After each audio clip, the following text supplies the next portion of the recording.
Alors, l'épicerie fine, ma définition. Je pense que d'abord, pour moi, l'épicier, c'est un apothicaire.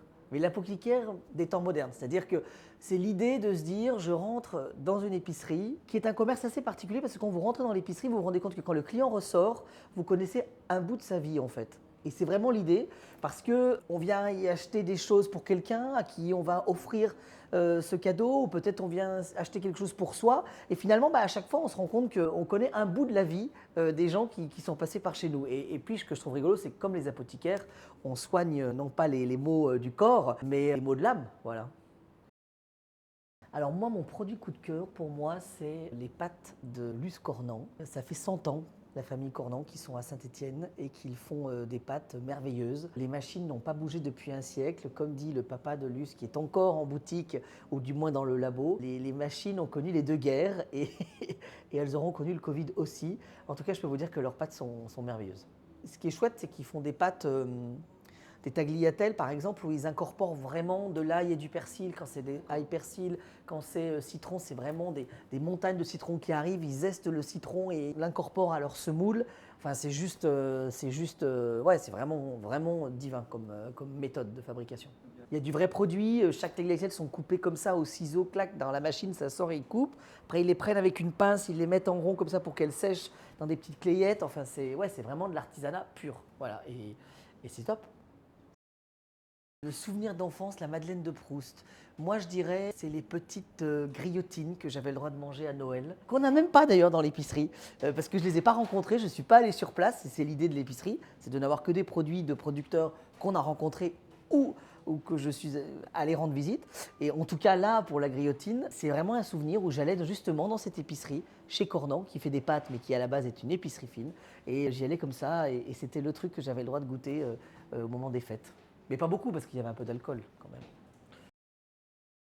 Alors mon moment d'exception dans un restaurant, je parle toujours de celui-ci parce que c'est un moment un peu fondateur, mais c'est la première fois où je suis allé chez Michel Troisgros, chez la famille Troisgros. Ils étaient encore du côté de la gare à Roanne. Et il se passe un truc de fou parce que j'ai à peine 18 ans et j'ai économisé pendant 2 ans. J'ai mis 10 euros tous les mois pour m'offrir ce moment-là.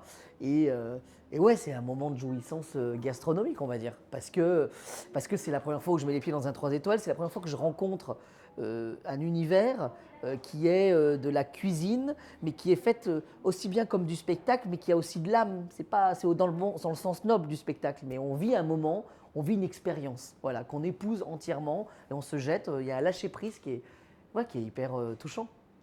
Des 3 étoiles qui m'ont vraiment bluffé, forcément, il y en a plein, mais je pense à Anne-Sophie Pic, où je trouve qu'il y a une fraîcheur, une sobriété et en même temps une générosité qui est assez incroyable. Des dressages à chaque fois époustouflants et puis des associations. Je me souviens une huître café, des choses comme ça qui, moi, m'avaient vraiment bouleversé. Et puis Paseda, Gérald Paseda, où ouais, j'ai pris une baffe parce que vous prenez une baffe une vague de la Méditerranée qui vous arrive comme ça en pleine gueule et voilà, parce que vous mangez du poisson du début à la fin, avec une déclinaison et une créativité. Le moindre poisson devient un bonbon, un truc complètement ébloui, enfin, époustouflant et en même temps épatant et en même temps alléchant, parce que c'est pas tout de faire des choses belles, mais il faut qu'elles soient alléchantes. Et en fait, surtout, c'est que pour moi, ces 3 tables-là restent la vraie définition qu'on demande au départ à un 3 étoiles, c'est table qui vaut le voyage par elle-même. C'est-à-dire qu'en fait, ne serait-ce que de s'asseoir à cette table, vous avez vécu un voyage. Vous pouvez repartir tout de suite derrière chez vous. Le voyage s'est passé pendant ces 3 heures de repas ou ces 4 heures de repas. Et Paseda, c'est vraiment le cas. Vous êtes à la pointe des rochers, là sur la corniche, du côté de Marseille, et c'est magique. Vous êtes en suspension au-dessus de la Méditerranée. Un producteur à rencontrer passionné, passionnant. Il y en a plein. Je pense à Laure Fourgeot avec ses fromages de chèvre, mais qui depuis quelques semaines nous a abandonnés. Elle va peut-être revenir, mais je ne sais rien. Mais en tout cas, officiellement, elle est à la retraite. Et Laure Fourgeot, c'est une vraie baffe gourmande, c'est une vraie baffe de méthodologie et d'amour pour son produit. Elle vit son produit. C'est-à-dire qu'elle vous envoie un bout d'elle-même à chaque fois. Et ça, c'est chouette. Ça, c'est une vraie belle rencontre. Une rencontre en plus où on comprend, mais c'est un peu le cas pour tous les producteurs qu'on a là, nous, c'est qu'on se rend compte que c'est un bout de leur âme qu'ils nous envoient. Donc on a une grosse responsabilité quand on les reçoit, ça c'est clair. Et en même temps, ce qui est magique, c'est que c'est un bonheur qui se transmet parce que moi, au-delà du fait que je connaisse tous ces producteurs et que je connaisse par exemple Laure, l'histoire qu'on est en train de vivre avec Elodie, qui est mon associée, elle est géniale. C'est qu'en fait, Elodie, quand elle reçoit les paquets, elle me disait, j'ai l'impression que c'est Noël. Chaque fromage était plié dans un petit papier de soie. Enfin, c'est Éric Roy qui m'avait dit ça aussi, qui était producteur de mini légumes en Val-de-Loire. Et il me disait, il faut que quand les gens reçoivent le colis, les chefs, alors il travaillait avec beaucoup de chefs à l'époque, et il me dit, il faut que ça soit Noël pour eux, en fait. Et c'est vraiment hyper important, ça aussi, finalement. C'est-à-dire que le fait de mettre les produits dans le carton a aussi son importance, parce que le premier consommateur, pour moi, ça reste celui qui va ouvrir le carton, qui sera l'épicier, qui ensuite aura à raconter ce truc-là. Et donc, je pense que la responsabilité de transmission du produit, elle passe aussi par là, par ce moment-là, en fait.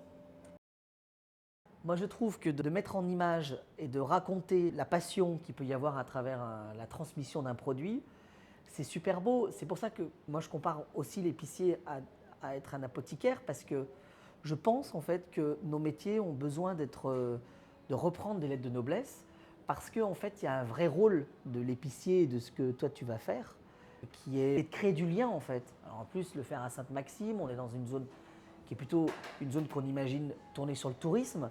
Et donc, il y a aussi des habitants, il y a aussi des gens qui y vivent toute l'année. Et donc, ce que je trouve hyper intéressant, c'est d'avoir justement une activité qui va travailler avec ces gens-là, les gens de passage, à qui on va leur raconter un bout du terroir, mais aussi avoir des choses à raconter à ceux qui vivent toute l'année, parce que c'est la grande tristesse de beaucoup de territoires très touristiques, c'est qu'est-ce qu'on fait le reste de l'année, et tous ces commerces qui ferment et qui ne sont ouverts que de manière saisonnière. Là, ce n'est pas le cas, donc c'est un vrai choix et je trouve ça plutôt chouette. Et puis, on a un vrai rôle, nous en tout cas, pour moi, quand on est épicier, moi je mets souvent hashtag épicier de quartier, parce qu'en fait, pour moi, ou épicier du quotidien, parce que pour moi, en fait, on est ça avant tout. Au-delà du fait que c'est un lieu qui est mercantile, où on est là pour vendre des choses, mais quoi qu'il se passe, on a besoin, on est des tisseurs de liens. Et pour moi, cette crise nous prouve qu'on tisse du lien et qu'on... J'ai jamais eu autant de gens qui nous ont dit vous nous faites du bien. Alors je ne dis pas ça, mais à Noël, là on nous le dit beaucoup moins. Alors peut-être qu'on fait moins de bien ces temps-ci, j'en sais rien. Mais en tout cas à Noël, les gens, pendant la période de Noël, ça leur renvoie plein de choses. Et quand la fin qui nous servait, ils nous disaient oh, vous nous faites du bien.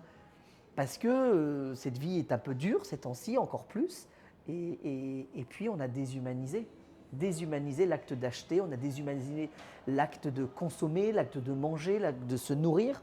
On a oublié que derrière il y avait un producteur, qu'il y avait un produit qui avait de l'âme, et que effectivement, quand un client vient et qu'il achète un vin qui n'est pas du tout adapté à ce qu'il voulait au départ, je me permets de lui le dire, puis je dis vous reviendrez demain pour acheter celui que vous vouliez parce que je ne l'ai pas. On ne cherche pas à vendre, et c'est ça qui est vachement chouette dans nos métiers d'épicier fin comme aujourd'hui. Pour moi, c'est de ne pas vendre pour vendre, c'est transmettre des choses. C'est la responsabilité d'ouvrir le colis, de se dire Laure Fourgeau m'a envoyé ces fromages, je me dois de les incarner jusqu'au bout. Et il y a tout ça en fait dans nos métiers de l'épicier, et qu'il faut absolument qu'on garde, et qui, je pense, va revenir énormément parce que les gens veulent ça. Parce que beaucoup vont partir sur Amazon ou sur d'autres trucs, mais il n'y a pas d'âme sur ces lieux-là. Donc quoi qu'il se passe, il y a un moment où vous revenez à de l'humain. Parce qu'en fait, on a beau être sur les réseaux sociaux, être très connecté, on a besoin à un moment de se toucher, de se sentir, de se renifler. On est des animaux, hein.